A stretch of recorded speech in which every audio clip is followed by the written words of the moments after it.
Welcome back on the channel, guys. The Xiaomi 17 Pro Max featuring the latest Qualcomm Snapdragon 8 Elite Gen 5 versus the Samsung Galaxy S25 Ultra using the Snapdragon 8 Elite 4 Galaxy.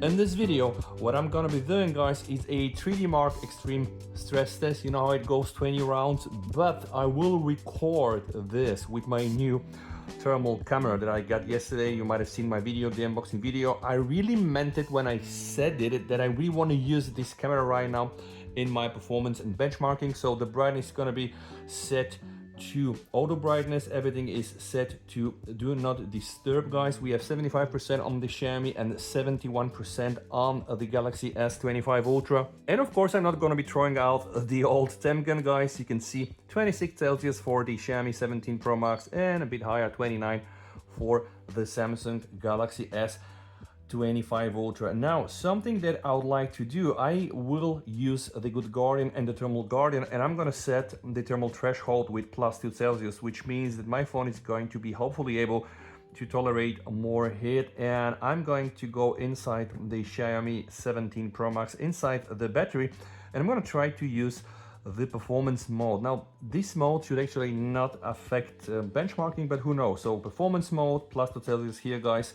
Now I'm going to start 3D Mark, and what you're gonna see is actually gonna be the feed from my thermal camera. I'm gonna be displaying the temperatures, and it's gonna be interesting to really see how much those phones are going to heat, and even more important, where exactly. We kind of already know where the SoC is, but it's gonna be fun to see some better thermal data when I'm doing the Wildlife Extreme stress test, for which of course I'm gonna start a test and then flip the phones, because I wanna really measure what happens on the back where we have more direct access to the SoC. So let's start.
Alright guys, the test just concluded. Let's try to show you some temps here on the back. Like, the Xiaomi isn't really getting that hot so much on the back. The S25 Ultra just a tiny bit better. Also, what we've been able to see in the thermal camera video is that the S25 Ultra hits up here very heavily. Of course, the same for Xiaomi, but Xiaomi somehow then distributes the whole heat down below. I'm not sure if that's related to the vapor chamber.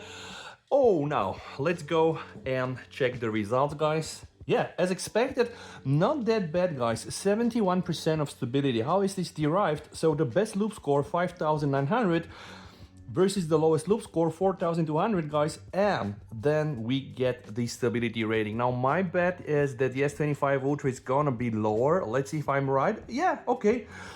But you can see the best loop score on the S25 Ultra, a whooping almost 7,000. And even the lowest loop score, guys, isn't that low compared to the Xiaomi. Somehow then the Xiaomi is able to contain the whole test a bit better. I'm not sure if Xiaomi changed something in the way they handle these things, in specific like this type of load, or maybe synthetic type of load like in benchmarks. Overall, the result in the S25 Ultra is very good also. What surprised me is the fact that both phones have at some point achieved like 50 Celsius on the back. And then I've seen that midway the test, the Xiaomi 17 Pro kind of dropped down to 48, where I believe it kind of like throttles. The S25 Ultra really went like a crazy person, 50 Celsius all the time. But now, guys, see, this is the other interesting thing.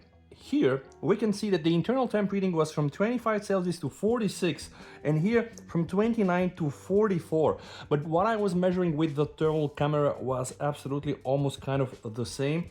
We went here from 74% to 62% and from 70% to 55%. The frame rate on the Xiaomi 17 Pro Max, 18 FPS the lowest one versus 42 the highest one, 16 versus 50. So the S25 Ultra, a very strong contender, guys, and I have a feeling that the Xiaomi 17 Pro Max is just winning because it tried to contain the power of the Snapdragon 8 Elite Gen 5, probably to avoid overheating and thermal throttling. And with the +2 Celsius, the S25 Ultra absolutely amazed me with the best loop score, woo, 6000 and almost 900. The graph here is also not that bad. You can see it's a bit more rocky on the Xiaomi. Started strong, right? Then a bit more, then a dip, and it's a bit more stable on the S25 Ultra. Started strong, almost flat, another dip, flat, another dip, and that's it. But honestly, guys, both phones are very good in terms of performance. Of course, the 8 Elite Gen 5 is the latest chip, and most probably the Xiaomi 17 Pro Max really has a better cooling. Now, does this translate into performance in this specific test? Well, maybe, because the stability rating is higher, but then again, the peak performance in this test, okay guys, the peak performance only in this test, which is a synthetic test, absolutely goes to the S25 Ultra. And nevertheless, it was a good experience to observe the thermal image when the test was running. Let me know, guys, what you think down below in the comments. If you like videos like this, honestly, I kind of like them, so I'll probably keep doing them since now I have the camera. This is the camera, by the way, the Goyojo GW340, works with Android and with iOS. You can check my video, the unboxing and my review. Stay safe, VST over and bye.